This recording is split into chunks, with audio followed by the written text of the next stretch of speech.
Love this podcast? Support it and sponsor today. Simply head to ozcastnetwork.com for details. It's The In Show, Australia's only show dedicated to innovation from Adelaide, Australia and across the globe. Hi, this is David Grice and Troy Sincock. We are talking to people up to big things, innovators, entrepreneurs, startups, those people that have seen problems in this world that they think they can fix and they've thrown everything at it to make our world a better place. And this week, Troy, we've received an entry into the Australian Podcast Awards, and we're in the category of business and marketing, which is the one that fits our theme most. And the best part is you get to vote. Yes, you can vote in the popular vote. Now, we're not that popular, but if you vote, you make us slightly more popular, which is, I feel good about that. Well, I think we've at least got two. You and I are going to vote for each other, aren't we? Well, I sincerely hope we can. So jump online, theaustralianpodcastawards.com, and while you're online, subscribe to our new feed in Apple Podcasts on iTunes to keep listening to The In Show. All you have to do is resubscribe to The In Show podcast with the coloured logo. That's right. On the show today, we talk to Stuart Duckworth, who's the creative director of the Royal Croquet Club, which is a performing arts hub as part of the Adelaide Fringe. And we're talking about what it's taken to innovate and how failure has proven to be a great motivator. And also, we're talking to Emma Saunders from Sustainable Salons about what the hairdressing industry is doing to reuse waste and save the planet. They come in for a haircut and, they feel great about their haircut, but then they go home and put the certificate on their fridge and, think, wow, I've just done something really good. It's cost me nothing, but my hair has now gone into being made into a wig with someone suffering from cancer or alopecia. More from Emma later, but now here's Claire with more in news, including a story about how scientists have found a way to change your music taste by using brain stimulation. What else you got for us, Claire? Thanks, guys. This week I'll be talking about dogs creating a new big source of energy. But first, a new test developed by scientists in Britain can diagnose autism in children. Thought to be the first of its kind, the urine and blood test could be used to detect autism spectrum disorders in children earlier in their lives. Autism spectrum disorders, or ASDs, mostly impact social skills, communication, behaviour and mental health. Before this test was created, there was no easy way of diagnosing kids. During their research, the scientists from the University of Warwick discovered that people living with an ASD have damaged proteins in their blood plasma and changes to their urine. The researchers believe it's possible that the test could be used to find new and unidentified causes of autism. Further trials will be conducted, but hopefully the test will be available to everyone soon. Now to something a little different. Dog poo could become the next big source of energy. The concept of converting doggy doo into power isn't a new idea, but it seems it's only just been taken seriously. Around the world, more and more companies are using Barker's eggs for innovative ventures. For example, in the UK, the top of the Malvern Hills stands the country's first ever street lamp that's powered by, you guessed it, dog poo. The whole concept is actually pretty simple. A dog walker can deposit their dog's poo into a relatively large box that looks like a washing machine and turns the handle. Inside the box is a biodigester which contains thousands of microorganisms that break down the contents. This creates methane, which generates power for the street lamp and at the same time fertiliser that can be sold to farmers. Just 10 bags of doggy doo can create 2 hours of light. If only dog owners could recycle the mess their dogs did at home and convert it into electricity. Scientists in Canada have found a way to change your music taste by using brain stimulation. The procedure changes the way you view, value and enjoy music. So if you absolutely hate that death metal your brother likes to blast in his room, there's thankfully a way to turn that revulsion into love. It's already been discovered that listening to music we like stirs the circuits in the front of our brain that are responsible for feelings of happiness and surprise. But until now, no one has explored whether the circuits can be altered.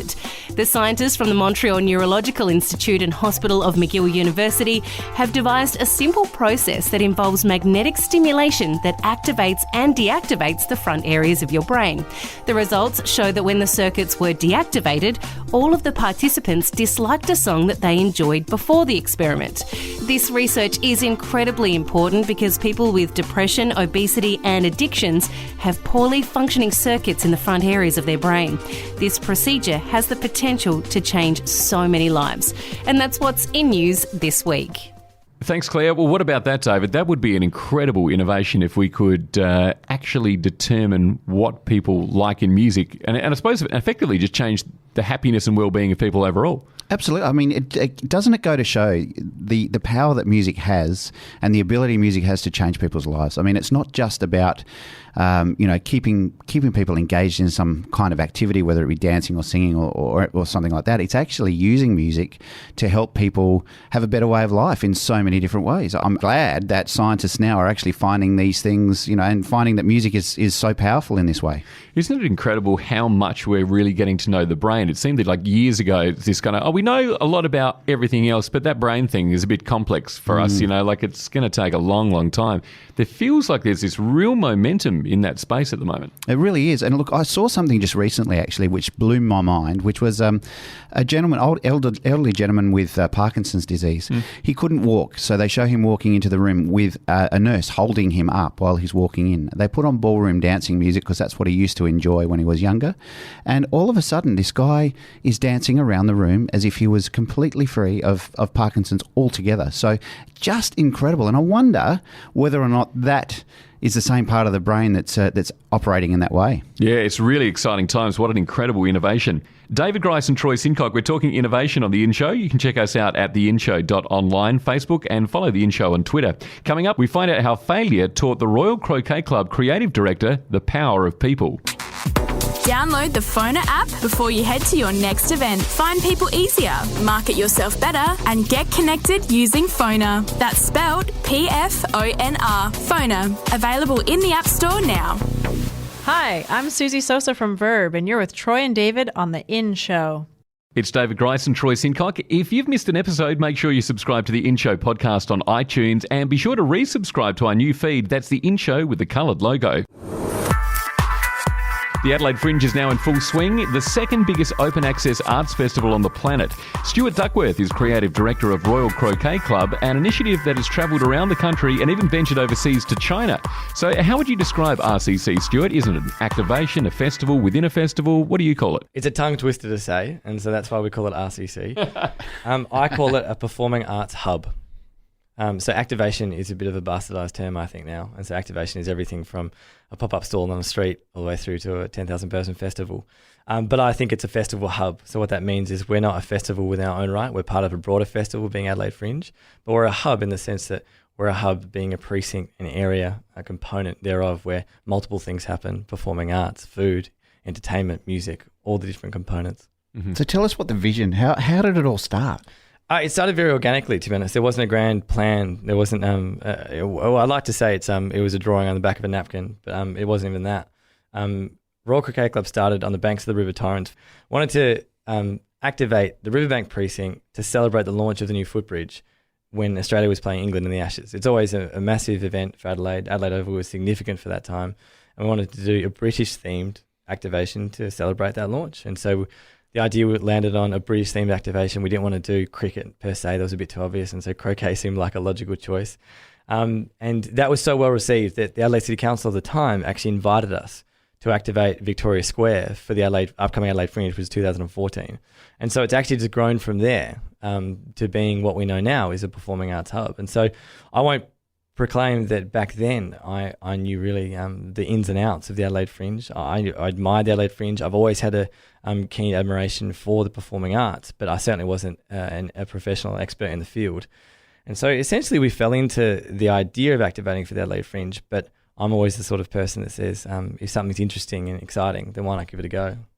So was there an overall intention for what you were up for, or have you just sort of been led by opportunities that have been presented to you? A little bit of both. I mean, I think I definitely knew the scale of the undertaking we're taking on. I definitely knew it was a significant task, but I think that's what gets me excited. I mean, there's no point doing something in halves. I think when you go do something interesting, do it boldly.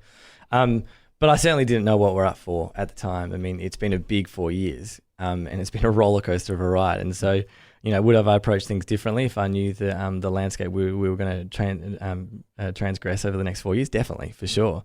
But yeah, that's part of the course. I mean, you don't know what you're going to go through before you tackle it. I think we probably went in with our eyes closed a little bit in certain areas. Like, I think people probably underestimate the sheer amount of effort and work that's required for something to be part of the Adelaide Fringe on that sort of scale. But it's an exciting thing, and you get to work with some amazing people. And so, it's one of those things where you just go, cool, let's just get it done.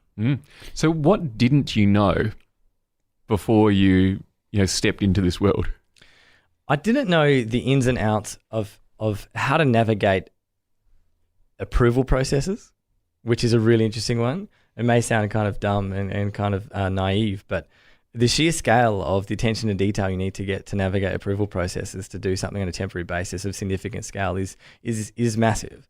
But also, I also didn't realize or know at the time how much is involved in performing arts to the nth degree. The industry itself is massive overall and worldwide in scale, and you got to be in it for the right reasons, because you'll get chewed up and spat out very quickly. Because there is so much to it with the performing arts, and you've got to make sure you look after the artists, because they're the core offering, they're the reason people are there. And so I probably just didn't realize how much is involved in the performing arts delivery. Mm-hmm. And how much of the creation of RCC was around an experience as opposed to a lineup? It was always about the experience for me. And so what I didn't know about the performing arts, what I didn't know about delivering an event which went for 4 weeks, what I didn't know about event approvals, was all kind of null and void in the idea that we wanted to create an experience. And so you can learn all those things. And so I don't think anyone, when they first start a business, knows everything. Otherwise, they'd already be in the business. And so you've got to learn these things and be prepared to learn them. But I think the experiential part was at the core idea, because we always wanted to create an experience rather than a transaction. And so for me, growing up in music festivals and events and getting involved in the hospitality industry, I always loved this idea of a temporary activation, a temporary event, a temporary experience. But I hated it when people just use white marquees and core flute signage. I thought, how boring. There can be a better way. And you see that. There is better ways. You can see it all around the world. And people in Adelaide do it really, really well. But people obviously overseas and other parts of Australia also do it really, really well. And you can see the major scale festivals, whether it be music or performing arts across the globe, who've got it down pat. They do things in an interesting way. And so every element of that event is an experience, from ordering a drink at the bar, from ordering food, to the furniture you sit on or the things you're looking at while you're seated. Everything's thought about. And for me, that's the romance of this thing. If you're just going to have white tables and chairs with plastic chairs and core flute signage, then what's the point? So did you take any cues from businesses overseas, or where was the inspiration for it? The inspiration is probably throughout the world. I've been very fortunate to travel a lot. And going to places like Glastonbury is phenomenal. That'll open your eyes up to anything. There's no holds barred with Glastonbury, and so that's the next level sort of activation, music festival, or an experience. But you pick up little things here, there, and everywhere. Whether it's a cafe in France, whether it's the Edinburgh Fringe Festival itself, there are people doing good things everywhere. And I'd hate to acknowledge that, we've ripped ideas. I think we've been inspired by ideas, and I think everyone's inspired by ideas. But I'm the sort of person where I love walking down the street, looking at how people do things and learning from why they're doing it, and working out if that's something you can add into the things that you do. Because learning from other people's experiences, learning from other people's benefits or positive attitude, I think is really important. So for me, it's just about experiencing what other people do. See how people serve coffee, see how people serve food, go to as many events as possible and see how they do signage. For me, I'm a little bit anal retentive in the sense that I love looking at the attention to detail. So someone who can make sure that something is designed well or have a good signage, even if it's just a toilet sign, they're number one in my book. Mm-hmm. What about, when you think globally, you have in fact taken this idea global, you've gone to China. What were some of the challenges around that? Was there cultural barriers, and were there things you had to consider in taking it to an Asian country? Absolutely. Look, I wasn't as involved in the China operations as the other partners in the company, but I certainly was involved and saw everything in and out. And yeah, massive challenges. The cultural barriers with Australia and Asian countries, or Australia and any country, to be honest, is massive. And so obviously you've got the language barriers, which is the immediate number one. But yeah, look, different cultures just do things differently. And so I think one would be naive to think that you can just pick up a model or pick up an idea and transplant that exactly like for like in another place. And so yeah, massive learning in regards to that activation. And really interesting, because you just get a much broader perception we're all the same being, we're all the same person, but we have a very different take on the world because of the culture and circumstances we're involved in.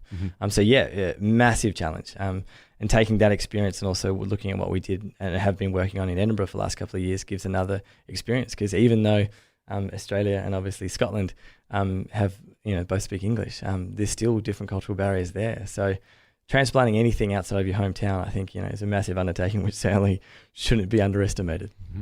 So where do you draw your inspiration from when you're actually creating these? I mean, you've talked about walking down the streets and seeing how things are being done, but when you go to the RCC, the way that the place feels and the way you've built buildings within it and those sorts of things as temporary things, where do those kinds of things come? Do you hire someone to help you with that, or is this just your own vision? No, I definitely can't take credit for all of it and never would. I like to steer a lot of the direction, but the inspiration is people. Is absolutely people. It's the people we work with. It's the people we engaged as our artists. It's the people that we see every day. So we get inspired by what other people do and try and think about what they want to see in a space. So we work closely with designers who help us design the frontages of venues.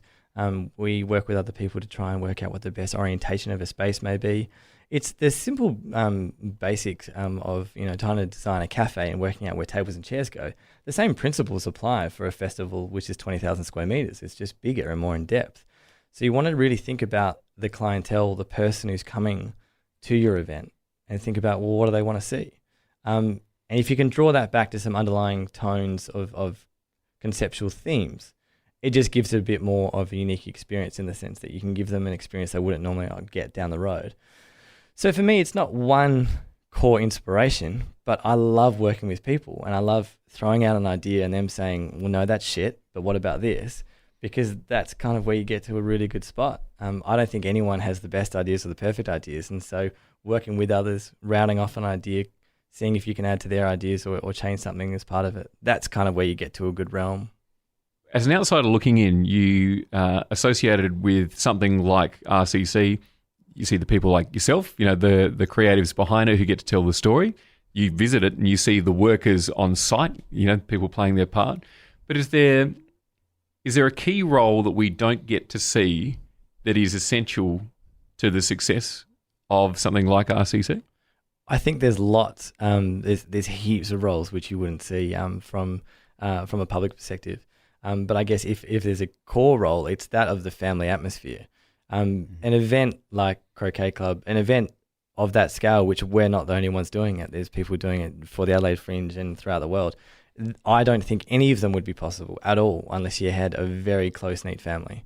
I don't think there's one role in there which is more important than the others, and I include myself in that. I don't value the role I play over the programmers, the site managers, the bar managers, or anyone else. But it's the fabric that we all make up that's really important. And without that, you can't work the 18-hour days and the crazy stresses or the toilets being blocked up because you're not there to support one another. So I think that the key role is the close-knit family that you have to be in, and the communication that it has.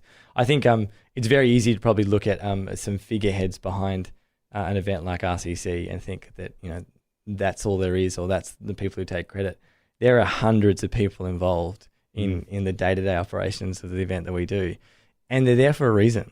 Like, of course, everyone gets paid to do a role, but they're there because they want to, because they think it's important. And I think it's important. And it's that shared, focus, or that shared dream. I use that term loosely, but I think it's fair, that I think gives everyone the motivation to carry on. So I don't think there's one key role.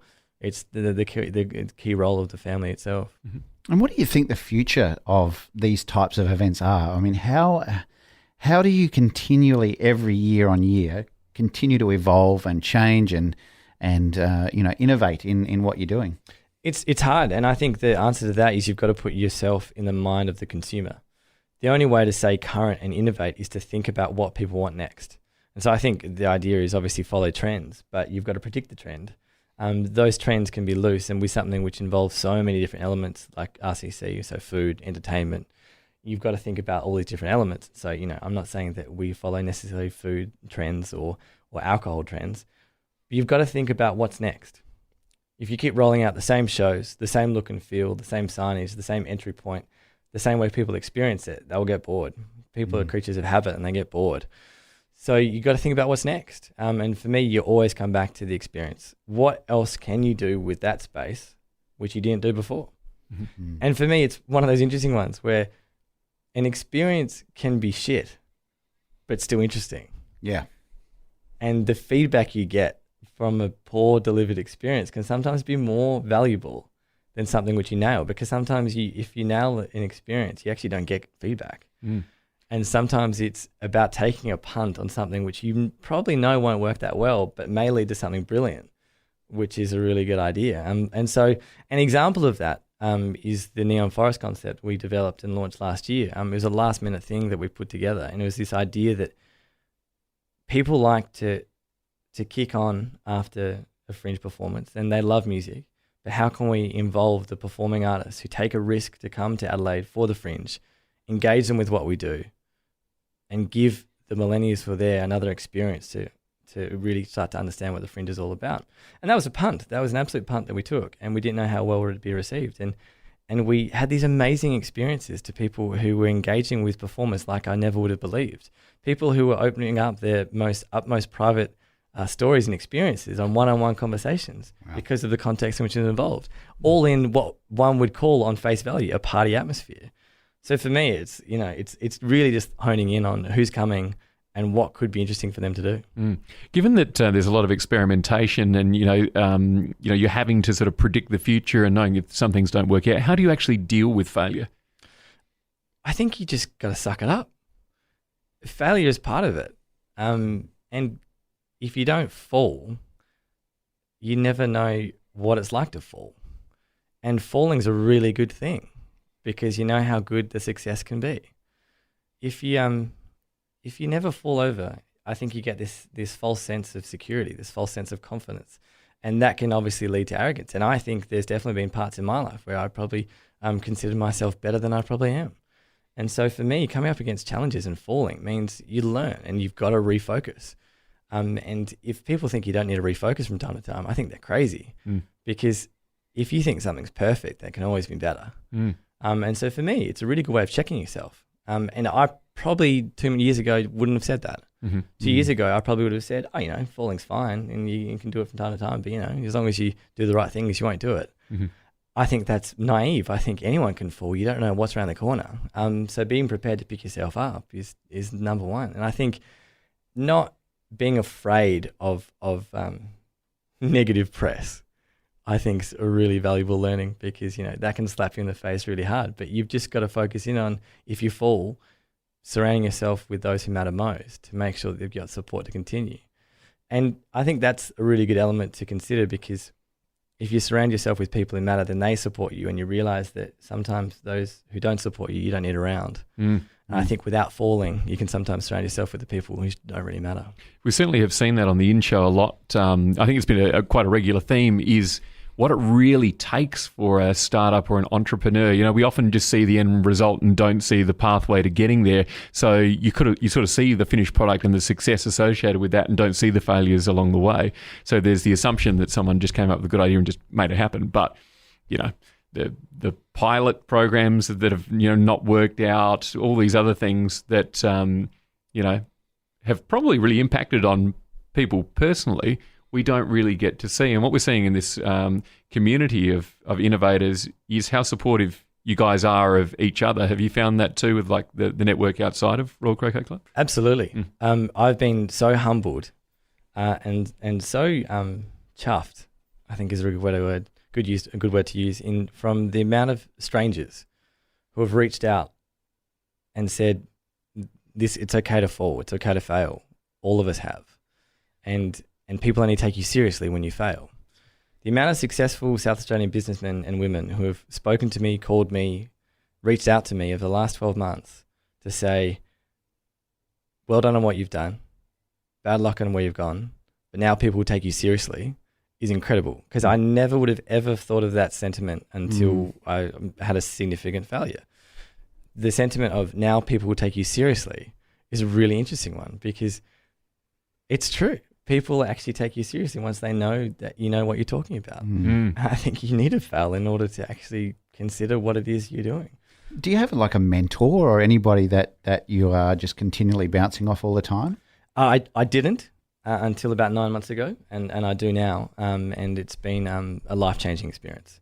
I didn't know where to start. I always thought a mentor would be a good idea, and I've been told that a mentor would be a good idea, but I never knew where to start. I think as a young person, when you're met with so many potential opportunities, you just run with it. You don't look to check yourself. You don't look to ask the ideas of who should I surround myself with to give me advice, and that is crazy. Not surrounding yourself with people who can actually give you sound advice and help check yourself along the way is the most valuable thing I've learned over the last 12 months. And I never had that until about 9 months ago. I had I've worked with some amazing people, and all my business partners, every single one of them, have taught me an amazing amount of things, but I never had someone outside of that group who wasn't so connected, who could give me an impartial, non-biased opinion. Having a mentor, having someone to check myself, even just seek professional advice is really, really incredibly important. So why do you do what you do? I think it is important. I think giving people entertainment and making people's lives a little bit more interesting is important. I don't save lives. I'm not in the health sector. I don't invent things which can make a lot of people's lives better. I provide entertainment. I provide a platform for people to be entertained. And I think that's really important. Because if we're not entertained, if we're not kept interested, what's the point? I think making people smile, make people laugh is really, really important. And that's what gives me the motivation. The artists I work with spur me on every day. And seeing someone smile and have a good time and come up to me after a concert, after an event, after the smallest little gig and say, thanks very much, that was really great. That for me is enough. Just that. That for me, knowing that people had a good time and knowing that they've walked away and can remember those experiences, that's what gives me the motivation, 100%. Great.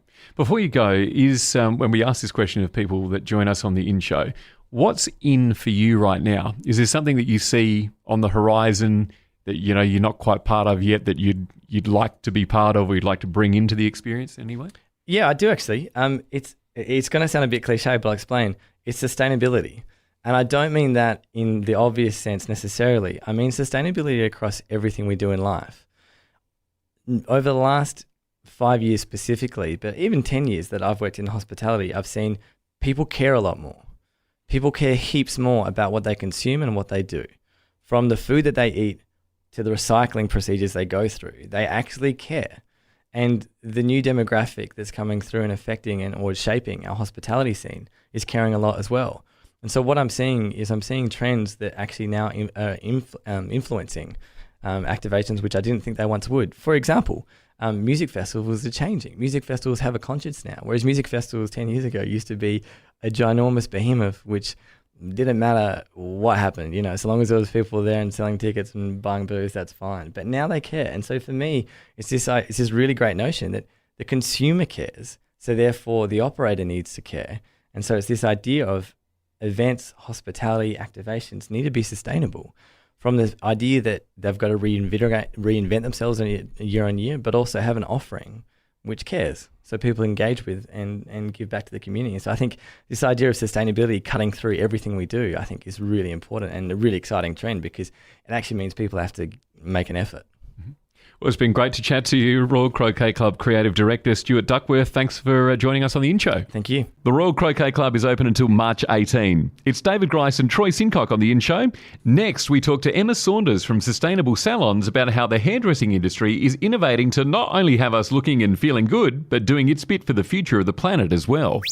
Hi, I'm Martin Hazy, Lord Mayor of Adelaide, and you're listening to The In Show. Subscribe to the In Show podcast on iTunes and be sure to resubscribe to our new feed. That's the In Show with a coloured logo. Follow us on Facebook and Twitter as well. I was talking to a friend the other day who's studying hairdressing, and she told me about this incredible innovation that now gives this girl who simply wanted to become a hairdresser the opportunity to really contribute to the environment. And joining us is Emma Saunders from Sustainable Salons to tell us all about this incredible innovation. How are you doing, Emma? I'm good, thank you. Thanks for having me. Sustainable Salons Australia, there's something in the name already, but tell us, what are you guys up to? So what we are is a comprehensive resource recovery unit. So we will collect 95% of your salon waste. So I'll tell you what we don't collect. We don't collect like food matter or organic matter, but we will collect the majority bulk of the materials that your salon will produce in waste. Everyone's been in a situation where they're the next appointment at the hairdresser and you're sitting there and just watching all this hair fall to the floor, and then someone sweeps it up afterwards, and there's, for some people it's an enormous amount of hair, and you just kind of wonder, what's going on there? What does happen to it? Yeah, exactly. So it's a very common question in the salon world, like, what do you do with all the hair? So regularly the answer will be, we just collect it up and just put it in the bin. Whereas when we collect it through Sustainable Salons, we actually put it into the hair boom projects. So what the hair boom projects are is literally these hair booms that we've collected all the hair, put them in these nylon stockings, put them in the ocean, and they will absorb the oil spills within the Great Barrier Reef. Unbelievable. Which is amazing, yeah. So obviously someone has figured out how much hair absorbs oil and is able to use this in an incredible way. Wow. Yeah. Unbelievable. Yeah, so it's no longer waste. It is literally, saving our planet, which is pretty cool. Yeah, that's amazing. So how did it all come about? Is it because hair would absorb oil naturally anyway on our heads, I suppose? Yeah. That's what it does. Yeah. So it's incredible how it actually does it. It absorbs it literally like straight away and separates the oil from the water. So wow. Yeah, it's very cool. So I'm a salon. Mm-hmm. And I've swept all this hair up. What happens? So you guys come around and pick it up? Is that how it works? Yeah. So we provide the salon with separate bins. So all the waste will be separated. So you'll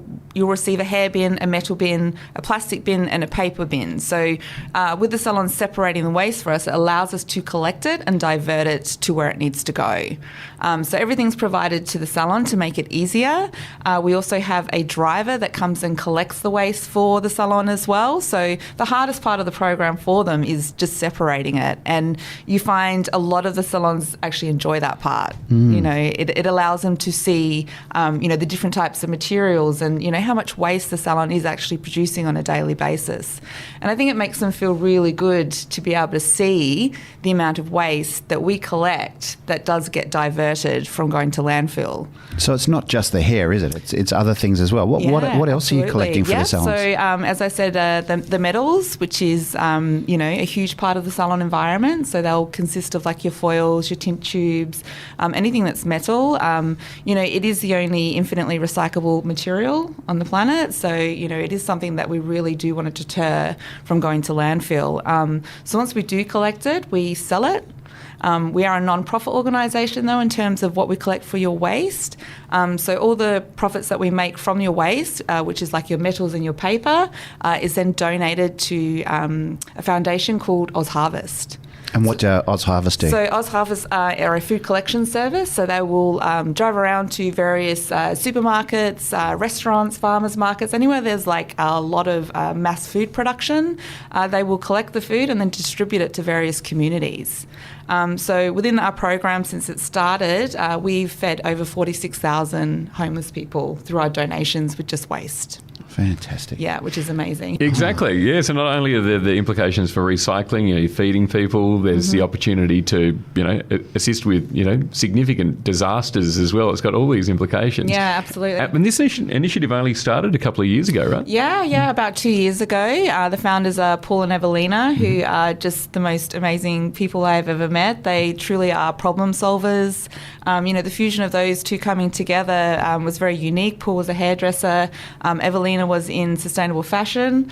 Just them coming together and wanting to solve this problem, it's just really created this amazing program. Mm-hmm. Yeah. And so Sustainable Salons, can everyday salons sign up to be part of this program? Yeah, absolutely. Look, like, every salon's different, big, small, one-person owner. Like, the waste is still exactly the same. Everybody can sign up. There's a real burning question I'm sure a lot of our listeners have probably got. What happens to all of the hair you collect? Yeah. Well, where does it go? So what we do is we are Australia-wide. each state has its different little storage facilities. So we will collect the waste. It will then go to the storage facility. It will then get transported over to New South Wales and then hand sorted. Everything is hand sorted. So this is why it's so important that the waste does get separated, because, you know, it just allows us to divert it to exactly where it goes. So once it does hit New South Wales, the waste is all separated. It then gets diverted to various different depots where they, you know, recycle either the metal, the paper, plastic. Plastic's actually been turned into like building plastic now. We're actually lining the NBN with the hard plastic that we are donating from shampoo and conditioner bottles. That's crazy, right? Wow. Because, you know, it's going to be in the ground for over 1,000 years, so very sustainable in that type of form. And as we know, plastic is, you know, it's suffocating our planet. So the fact that we can actually divert it and turn it into something that's more useful is a very cool thing. And so do you know what the process is with the actual hair? Like, how do they, like, hold it together? Yeah, so it's like a nylon stocking. So think of like a very thick lady stocking. I think it's used with plumbers. We literally get a stocking. We stuff it with hair. We collect dog hair as well, which works the same way as human hair. So we are in dog parlours, which is really quite cool. So yeah, they just basically get stuffed into this, like, almost looks like a pillow, really. And then they just go into the ocean. A regular size hair boom will absorb about 4 litres of oil. Once it is in the ocean, we can then take them out and extract 3 litres back. The hair boom will probably go into the ocean around about 3 or 4 times until it does reach its capacity. Okay. Yeah. Wow. And you do stuff with ponytails as well. We do. So tell us about that. That's really intriguing. The ponytails, great story. Look, like, this is just something we are super proud of. We have been overwhelmed with the amount of ponytail donations that we have received since the program has started. We are a big donor in the Variety charity. But what makes us very unique is when we do collect the hair is that we collect 20 centimetres and we take coloured hair as well. So what this has actually done is it's really opened up the donations in the fact that normally it would only be virgin hair, which is very sort of limited. But, you know, now that we're taking all types of hair, we've just been overwhelmed with it, which is incredible. So, you know, last year we had over 26,000 ponytail donations. Wow. And what happens to those ponytails? Unreal. So all the virgin hair gets donated to the Variety charity, obviously, because it's a children's charity. Whereas the other hair, once it comes to us, it will be graded for the quality and length. It will then be sent off to a wig maker that makes it into that quality of wig, and then it gets distributed to various charities for, you know, other various illnesses, cancer, alopecia and things like that. Unbelievable. Yeah, it's incredible. It's such a beautiful story. And, you know, the amazing thing in it, it really warms my heart, is the amount of children who donate their hair. It really just gives me goosebumps to think about, you know, all these kids that just want to donate their hair. And, you know, you ask them the question, like, you know, why are you donating your hair today? And they're like, well, you know, my hair grows back. You know, theirs won't. And you're just like, you know, it's an amazing thing. So it's really, it's probably one of my favourite stories out of the whole program, the fact that we've literally, you know, become one of the world's largest donor in ponytails through our donations with our program, which is really, really cool. It's, I mean, this is all incredible. Is this the end game, or is there still more research being done beyond this point? Yeah, so I don't think there is an end game with this type of thing. You know, like it's always going to be, you know, like a constant revolving door, if you will, with waste. Whereas, look, like, you know, we are creating a movement with this, and people are becoming more aware of what is actually happening with their waste. But, you know, I don't think it will ever be an end. It definitely, you know, with Paul and Evelina, for sure, they're just, you know, problem solvers to the end. So they'll constantly be trying to solve a problem and, you know, working on this program and taking it to the next level. There's no doubt about that. So fantastic. Emma Saunders from Sustainable Salons Australia, thanks so much for joining us, and congratulations on this amazing innovation. Thanks so much for having me, guys. Find out more about what Emma and the team are up to at sustainablesalons.com.au. If you know an innovator we should have on the show, drop us a line at theinshow.online, and you can check us out on Facebook and Twitter. Next week on The In Show.